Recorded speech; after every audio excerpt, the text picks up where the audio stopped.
और चलिए ब्रेक के बाद खबरों में आगे बढ़ेंगे, लेकिन आपको सबसे पहले ये चलते हैं जगाधरी, जहां इस वक्त मुख्यमंत्री अपना संबोधन दे रहे हैं। क्या कुछ कह रहे सुनवाते हैं आपको। रैली में आज उपस्थित इतनी भारी संख्या में मातृशक्ति, सभी महानुभाव, युवा साथियों, आप सबको मैं दोनों हाथ जोड़ करके राम राम करता हूं, आप सबको प्रणाम करता हूं। साथियों, यह चुनाव का शंखनाद हो चुका है और यह शंखनाद केवल चुनाव का नहीं है, यह शंखनाद हुआ है भारतीय जनता पार्टी की तीसरी बार सरकार बनाने का शंखनाद हुआ है। भाइयों, मैंने अभी चर्चा की है कि कंवरपाल जी इस क्षेत्र के बारे में जो काम हुए हैं वो हिसाब आपको दे रहे थे, आपको बता रहे थे, परंतु मैं ये कहना चाहता हूं कि जब विपक्ष के पास बोलने के लिए कुछ नहीं है तो नहीं कुछ है तो यही एक सोचा छोड़ दो। कहा भाई ईसा मांगो यात्रा लेकर के निकल रहे हैं, अरे इनको कोई समझाए भूपेंद्र हुड्डा को, अरे हुड्डा साहब हम तो हर साल हिसाब देते हैं जनता के बीच में जाकर के, तो आज हिसाब मांगने के लिए आ गया। अरे ये 10 साल का हिसाब दे दिया कंवरपाल ने यहां का। मैं हैरान था इस बात से, जितने काम किए हैं। और भाइयों, दुनिया के सबसे लोकप्रिय नेता, भारत के यशस्वी प्रधानमंत्री, उनका कार्यक्रम भी यहां तय हो गया था।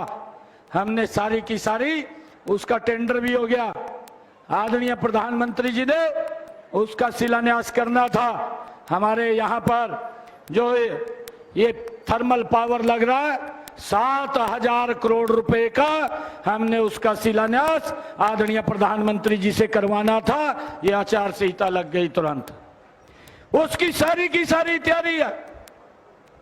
मैं ये हुड्डा साहब को पूछना चाहता हूं कि आपने 10 साल के अंदर क्या 7,000 करोड़ रुपए भी खर्च करे विकास कार्यों पे? उनके काम बताने का काम कर, उनके बारे में बताने का काम करे।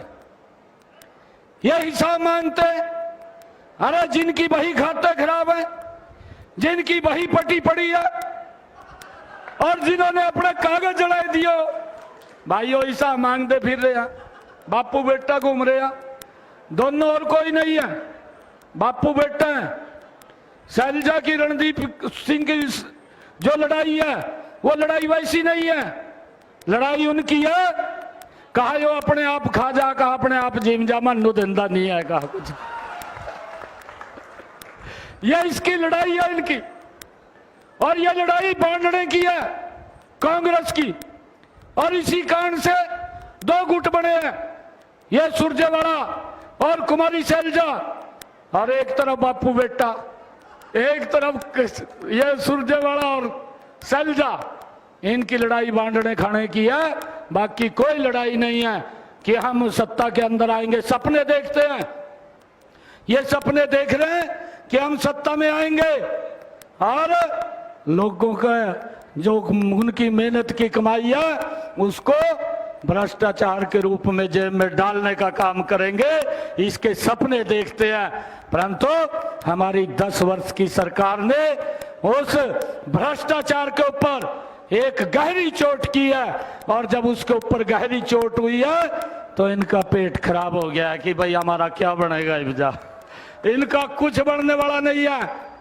आज इस छछरौली की पवित्र भूमि, जहां पर बाबा बंदा सिंह बहादुर की यह तपोभूमि रही है, और जो ये भूमि मां सरस्वती का उद्गम स्थल की यह भूमि रही है, मैं आज इस पवित्र भूमि से आज एक बात यहां कहना चाहता हूं कि हुड्डा साहब, आपको तो सपने ही आएंगे और 4 तारीख को भारतीय जनता पार्टी तीसरी बार बड़े मैंडेट के साथ सरकार बनाएगी। भाइयों, ये तो सपने देख रहे हैं, भाई सपने देखने में क्या डर है? देखने चाहिए। परंतु मैं आप लोगों को एक और बात बताना चाहता हूं। मैं और कंवरपाल जी एप्पल मंडी का उद्घाटन करने के लिए गए, अभी ये हिसाब मांग रहे थे। तो जब हम वहां पर गए तो मैंने इसको 5 सवाल पूछे। वहीं से जब एप्पल मंडी का हम उद्घाटन कर रहे थे, मैंने भूपेंद्र हुड्डा से 5 सवाल पूछे भी आप ये हिसाब लेकर के चले आए, मैं आपको ये 5 क्वेश्चन दे रहा हूं, आप इनके उत्तर दे दीजिए। भाइयों 1 महीना हो गया, जबानों ने खुलिया, एक भी क्वेश्चन का उत्तर नहीं दिया। और मैंने फिर हार करके 2 रोज पहले 3 रोज पहले मैं और कंवरपाल जी किसानों के खाते के अंदर 525 करोड़ रुपए की पहली किस्त डालने के लिए सुबह सुबह गए। मैंने सोचा भी जवाब तो दिया नहीं है, फिर पूछ ले दोबारा, शायद ध्यान न रहा हो मखा हुड्डा साहब के। मैंने फिर पूछे, 4-5 दिन हो गए, 11 क्वेश्चन फिर पूछे, भाई उसका एक भी उत्तर नहीं आज तक आया। और खाली बस ये घूमता फिर रहा, कहा जी किसानों की हालत खराब होगी। अरे हुड्डा साहब, ता मुख्यमंत्री था, तेरे का किसने रस्से पे रखे थे?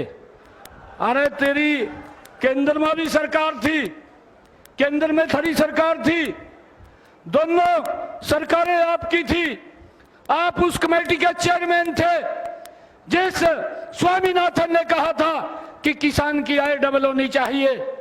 भाइयों किसने रस्से पाए थे इसका? मैं ये पूछना चाहता हूं, परंतु मंशा नहीं थी, सोच नहीं थी। सोच तो भ्रष्टाचार की थी कि किसान के पैसे को किस तरीके से हड़प कर लिया जाए, किस तरीके से खा लिया जाए। ये सोच अगर किसी की थी, ये कांग्रेस के लोगों की थी। आप अपनी मंशा को हरियाणा प्रदेश के किसानों के बीच में जाकर के स्पष्ट करने का काम करें।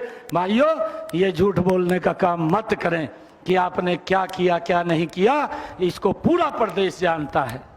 परंतु भाइयों झूठ बोल रहे हैं, झूठ बोल करके लोगों को बरगलाने का काम करते हैं। परंतु भाइयों मैं देख रहा हूं, मैं कल हांसी के अंदर था, मैंने हांसी के लोगों का भी जो जोश जो उत्साह देखा है, मैं इस विश्वास के साथ आज कह सकता हूं कि जब से आचार संहिता लगी है, ये 3रा कार्यक्रम है मेरा और लगातार कार्यक्रम है।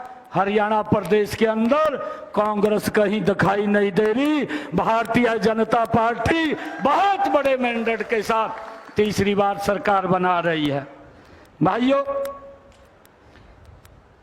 इसका लड़का कह रहा, उसने भी प्रेस कॉन्फ्रेंस करी, कहने लगा कहा बेरोजगारी बहुत ज्यादा हो रही है। अरे भाई तो अपने उड़ी तो देख ले, अपने बापू के कार्यकाल की तरफ भी देख कर बोल दे थोड़ा बहुत। बोलना चाहिए नहीं बोलना चाहिए? बोलना चाहिए ना। जब तो इसको पता नहीं चला था, एसी कमरे में रहा था ये, इसको कहां पता थी नीचे की समस्या क्या है। अरे एक गरीब मां का बेटा, एक गरीब परिवार का बेटा वोट देता था, इन लोगों को दर दर की ठोकरें खाता था नौकरी के लिए, नौकरी नहीं मिलती थी। मैं आज छछरौली की इस ऐतिहासिक भूमि के ऊपर आया हूं। मैं एक विश्वास के साथ ये बात कह रहा हूं कि भूपेंद्र हुड्डा बापू बेटा दोनों अपनी किताब उठा ले, कॉपी, और ये बताएं हरियाणा के युवाओं को कि हमने कितना रोजगार दिया। मैं भी बताने के लिए तैयार हूं कि हमने कितना रोजगार दिया है, बिना पर्ची के दिया है, बिना खर्ची के दिया है। भाइयों ये काम अगर किसी ने किया, ये भारतीय जनता पार्टी की सरकार, डबल इंजन की सरकार ने किया है। भाइयों ये सरकार, ये गरीब के हित में काम करने वाली सरकार है। मुझे खुशी है आज आप लोगों के बीच में बताते हुए, नहीं तो भाइयों इनके समय के अंदर तो अखबारों में ये बात छपती थी, जब नौकरी की बात आती थी अखबारों में ये छपने लग जाता था, कहा भाई ये लिस्ट निकलेगी, फलाने मंत्री का बेटा एसडीएम लग जाएगा, फलाने मंत्री का बेटा इंस्पेक्टर लग जाएगा। ये रिजल्ट आने से पहले अखबारों में छपना शुरू हो जाता था। भाई फिर गरीब आदमी का बेटा कहां लगेगा, वो तो लगेगा नहीं। परंतु आज जब रिजल्ट निकलता है, अखबार एक बात लिखता है, मेरे पत्रकार साथी बैठे हैं, ये लिखते हैं, ये टीवी चैनल पे भी दिखाते हैं कि आज एक गरीब मां का बेटा हरियाणा सरकार में बिना पर्ची खर्ची के ICS अधिकारी लग गया। भाइयों, ये खबरें छपती है। आज एक ग्रामीण क्षेत्र का गरीब परिवार का बेटा आज पुलिस के अंदर इंस्पेक्टर लग गया है। भाइयों, रिजल्ट आने के बाद ये खबरें छपती हैं। इस बात को हमने देखना है कि ये सरकार, ये आप लोगों के हित में काम करने वाली सरकार है। हमने बहुत सारे निर्णय किए हैं। इन्होंने जो इनके समय के अंदर लॉलीपॉप दे रखे थे, उसका भी हमने सुधार किया है। ये भूपेंद्र सिंह हुड्डा ने भाइयों 100 गज के प्लाट के ऊपर राजनीति की और कहा कि हम 100 गज के प्लाट देंगे। किसी को ना कागज दिए, ना कब्जा दिया, लोग घूमते रहे। परंतु हमने आकर के निर्णय किया, अधिकारियों को हमने आकर के कहा कि अपनी तैयारी कर लीजिए, मैं इस तारीख को उनको कागज भी दूंगा और कब्जा भी दूंगा। और भाइयों, हमने 100 गज के प्लाटों के कागज और कब्जा देने का काम हरियाणा के अंदर हमारी सरकार ने किया है भाइयों। और हमने आगे भी इस बात को बढ़ाया है। हमने एक पोर्टल बना करके गरीब लोगों को कहा कि आप उसके ऊपर रजिस्ट्रेशन कीजिए। हमारी सरकार, हमने ये निर्णय कर लिया, कैबिनेट के अंदर निर्णय कर लिया, इस निर्णय को कोई रोक नहीं पाएगा। हम ऐसे लोगों को 100-100 गज के प्लाट देने का काम भी ये हमारी सरकार करेगी भाइयों 4 तारीख के बाद। और हमने ये भी निर्णय किया है कि जो बड़े ग्राम हैं जिसमें 10,000 से ज्यादा आबादी है, वहां पर भाइयों 50 गज का प्लाट देने का काम हमारी सरकार करेगी। उसके लिए भाइयों हमने रजिस्ट्रेशन खोला कि कोई भी व्यक्ति आकर के उसके ऊपर रजिस्ट्रेशन कर सकता है। वो हमने साइट को खोल दिया है और उसके ऊपर रजिस्ट्रेशन लगातार चल रहा है। और भाइयों, हमने एक और काम किया है। हमने इससे आगे भी जो मुख्यमंत्री शहरी आवास योजना के तहत हमने शहरों के अंदर भी 50-30 गज के प्लाट देने का काम ये हमारी सरकार ने किया है, ताकि गरीब व्यक्ति को भाइयों उसके सर के ऊपर छत होनी चाहिए, उसको लेकर के हमारी सरकार ने निर्णय किया है। और भाइयों, मैं आपको बताना चाहता हूं, हमारी सरकार ने एक और निर्णय किया है। हैप्पी कार्ड हमने दिया है कि भाई जो गरीब व्यक्ति है जिसकी आय 1 लाख रुपए से कम है, ऐसे 23 लाख परिवार हरियाणा प्रदेश के, 84 लाख लोग हरियाणा प्रदेश के, उन लोगों को 1000 किलोमीटर 1 साल के अंदर वो बस में फ्री यात्रा कर सकेंगे। वो कार्ड भी देने का काम हमारी सरकार ने किया है। भाई, किसी ने दवाई लेने के लिए बाजार में जाना है, किसी ने सामान लेने के लिए बाजार जाना है, किसी ने हॉस्पिटल जाना है, किसी ने रिश्तेदारी में जाना है, किसी ने कहीं धार्मिक स्थल के ऊपर घूमने के लिए जाना है, हरियाणा रोडवेज की बस में वो कहीं भी जा सकता है, उसका कोई भी पैसा खर्च नहीं होगा। ये निर्णय भी हमारी सरकार ने लिया है भाइयों।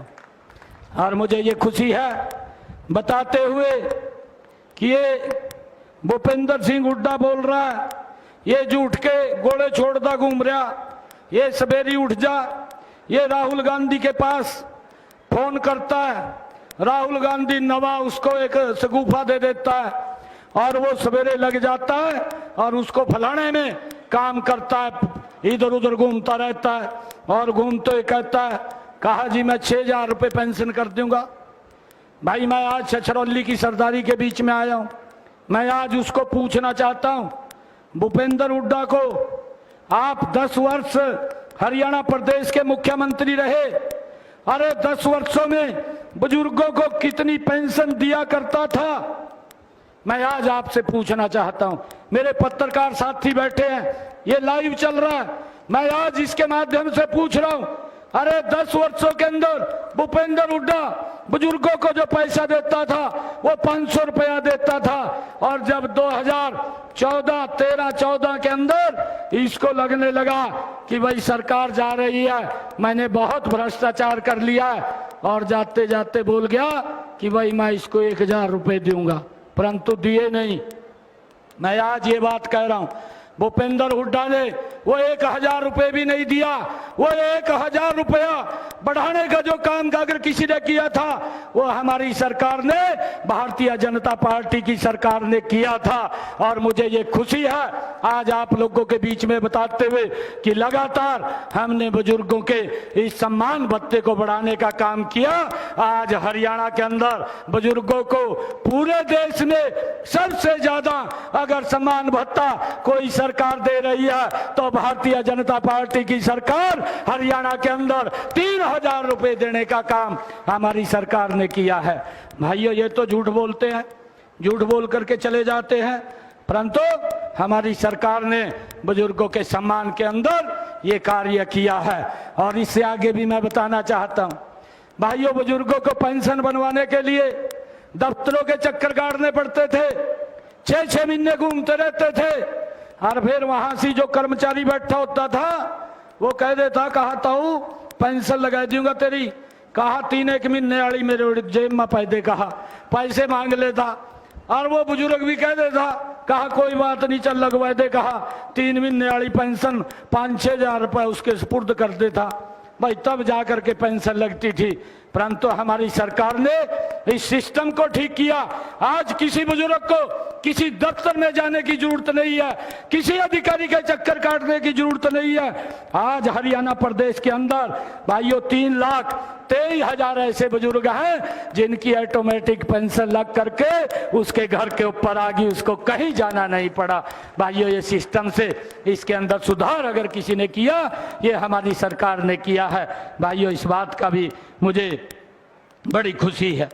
और मैं आप लोगों को बताना चाहता हूं कि हमारी सरकार ने दयालु योजना के तहत एक योजना बनाई कि गरीब परिवार के ऊपर अगर कोई आपत्ति आ जाए, उसको अगर कोई दिक्कत खड़ी हो जाए तो सरकार मजबूती से उसके साथ खड़ी दिखाई देती है। और मुझे ये खुशी है 11,000 परिवारों को आज 423 करोड़ रुपया इन 10 वर्षों के अंदर पहुंचाने का काम इस योजना के माध्यम से हमारी सरकार ने किया है।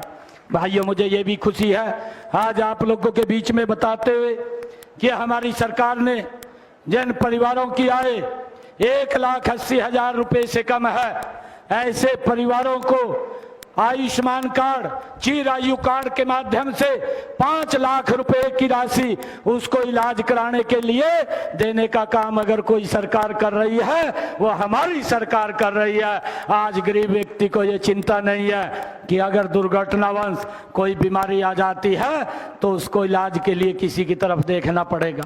आज वो सिर ऊंचा करके अच्छे हॉस्पिटल के अंदर अपना इलाज करा सकता है।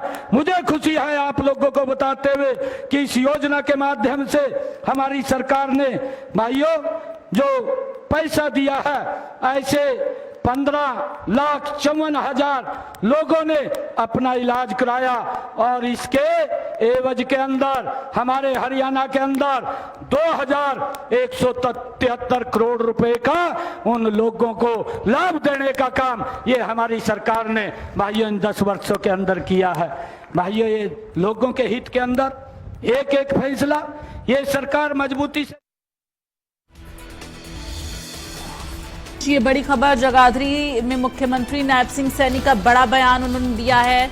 कांग्रेस ने जनता को गुमराह किया है, मुख्यमंत्री ने कहा है हमने गरीबों को छत देने का काम किया है। तो मुख्यमंत्री नायब सिंह सैनी की तरफ से ये बयान दिया गया, हमने बिना पर्ची बिना खर्ची के नौकरी दी, हम कांग्रेस को हिसाब देने को तैयार हैं, मुख्यमंत्री ने ये भी कहा है।